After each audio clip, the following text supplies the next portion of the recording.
बंगाल चुनाव को, लेकिन अब साबिर अली जी हमारे साथ मौजूद हैं। उन्होंने कहा है कि बीजेपी ने हाईजैक कर लिया है पश्चिम बंगाल चुनाव को, ईडी, सीबीआई से और साथ ही साथ चुनाव निर्वाचन आयोग से।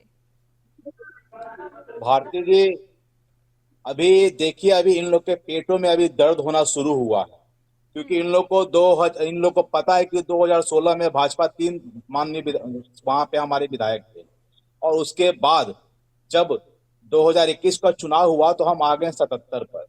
2026 का चुनाव, और जो 2011 की बात कर रहे थे हमारे मित्र साबिर अली जी जो बैठे हैं टीएमसी के वकालत करने के लिए, शायद वो भूल चुके हैं कि 2011 के पहले बंगाल जो था वो बंगाली हिंदुओं का ही कहा जाता था। लेकिन आज के समय में जब से ममता बनर्जी ने सत्ता संभाला है वहां पे, एक महिला होके, वो महिला ने बंगाल को, अब वो बंगाल हमारे बंगाली भाइयों का नहीं रहा, अब वो बंगाल एक तरह से रोहिंग्या मुसलमान जो अवैध घुसपैठी हैं उनका वो बंगाल बन चुका है। अब मैं आपसे कहना चाहूंगा कि ये महिला के बात करते हैं विकास की, तो मैं बताता हूं उनको इनके आंकड़े के साथ कि इन्होंने, ममता बनर्जी जो महिला, उन्होंने महिला के विकास क्या किया है। उन्होंने, शायद हमारे मित्र अली जी भूल गए हैं, नन गैंग रेप 2015 में हुआ था, शायद वो इस चीज को भूल चुके हैं। उन्होंने कहा विकास, तो विकास की गिनती में मैं उनको विकास की बात भी बता देता हूं कि 2742 करोड़ का घोटाला जब इनका पकड़ाया तो ममता दीदी फाइल अपने बगल में पकड़ के ईडी से छीन कर भाग गई। क्यों भाग गई वो? जब उन्होंने विकास, तो उनको ईडी से सबूत को मिटाने की आवश्यकता क्या पड़ गई थी? ये कहते हैं इन्होंने विकास किया। मैं बताता हूँ, अमित कोयला शाह जी खाली अमित शाह जी आए थे बंगाल में, हम लोगों ने शिक्षा डेटा मांगा कि बंगाल में कितनी रोहिंग्या का नाम कटा, वो डेटा खाली दे रहे हैं बंगाल में कितनी रोहिंग्या पकड़ाया, रोहिंग्या कितना पकड़ाया। नहीं, आप कह रहे हैं कि पूरा रोहिंग्या भर गया बंगाल, बंगालियों का नहीं रहा, तो कितना रोहिंग्या पकड़ाया उसका डेटा दे दीजिए। ठीक है, अंकुर जी की आवाज ब्रेक हो रही है, वापस आएंगे अंकुर जी पर। ठीक है अविनाश जी, मैं थोड़ा विलंब हूं अभी, मैंने बोलना, मैं सुनिए ना, कान घुमा कर नहीं पकड़ूंगा और आप कितने अंकुर जी आपकी आवाज साफ रख नहीं लिया। आ रही है। मतलब विशेष समुदाय लोगों को खुश करने के लिए आप ठीक है अविनाश जी, देखिए साफ तौर पर अंकुर जी ने कहा कि पहले बंगाली हिंदुओं का हुआ करता था पश्चिम बंगाल, लेकिन अब बांग्लादेशियों का हो गया है, जिस पर साफ तौर पर साबिर अली जी ने भी सफाई दी। आपका क्या कहना है? देखिए, मैंने आपको बताया जिस प्रकार से भारती जी, मैं उस राजस्थान से आता हूँ, जैसा मैंने पहले भी बताया, हमारे यहाँ से लाखों की संख्या में लोग पश्चिम बंगाल में, कोलकाता में और विभिन्न अदर पश्चिम बंगाल के जिलों में व्यापार करने के लिए कई पीढ़ियों से 100-100, 200 साल से रह रहे हैं। आज उनकी स्थिति यह है कि उनके व्यापार धंधे उनको सही तरीके से करने नहीं दिए जाते। मानसिकता इस प्रकार की जो पिछले 15 सालों में उनकी हो चुकी है, जिस प्रकार से तुष्टीकरण की नीति ममता बनर्जी जो खेल रही है, इनके जो लोग खेल रहे हैं, अब इनको डर इसी बात का है, क्योंकि लोगों यहाँ पे काम करेगी और चांसेस जो है जी ममता बिल्कुल बनर्जी के सरकार के जी भारती जी, एंटी इनकम टैक्स की अब पुरजोर तरीके से काम करेगी, और बंगाल की जनता भी जान चुकी है कि जिस प्रकार से तुष्टीकरण की नीति यहाँ खेली गई है ममता बनर्जी के द्वारा, टीएमसी के द्वारा और इनके जो सहयोगी दल है उनके द्वारा, तो निश्चित तौर पर आप ये मान करके चलिए कि पश्चिम बंगाल से ममता दीदी का टाटा बाय बाय फिक्स है। साबिर अली जी, एक बार मुद्दे बता दीजिए, आपके मुद्दे इस बार चुनाव में क्या रहने वाले हैं? मैं पहले उनका एक चीज क्लियर करूंगा, उन्होंने जो कहा घुसपैठी, और हम लोग पहले से कह रहे हैं कि बॉर्डर सिक्योरिटी फोर्स जो है सेंट्रल गवर्नमेंट के अंडर में रहता है। अगर कोई बॉर्डर पार करके बंगाल में घुस रहा है तो उसका नैतिक जिम्मेदारी होम मिनिस्टर अमित शाह को लेना होगा। तो अगर कोई घुसा है तो होम मिनिस्टर अमित शाह उसका जिम्मेदारी लेकर इस्तीफा दे दे, बोल दे कि हाँ हमसे गलती हुआ है, ये आप तो सवाल करें बॉर्डर सिक्योरिटी फोर्स से। बंगाल में कहाँ से घुसपैठी आया, कितना रोहिंग्या तो चिंता है। अभी तो इलेक्शन हुआ, इलेक्शन के एफआईआर में कितना रोहिंग्या का नाम काटा, ये जरूर बता दें। और आने वाला 2026 का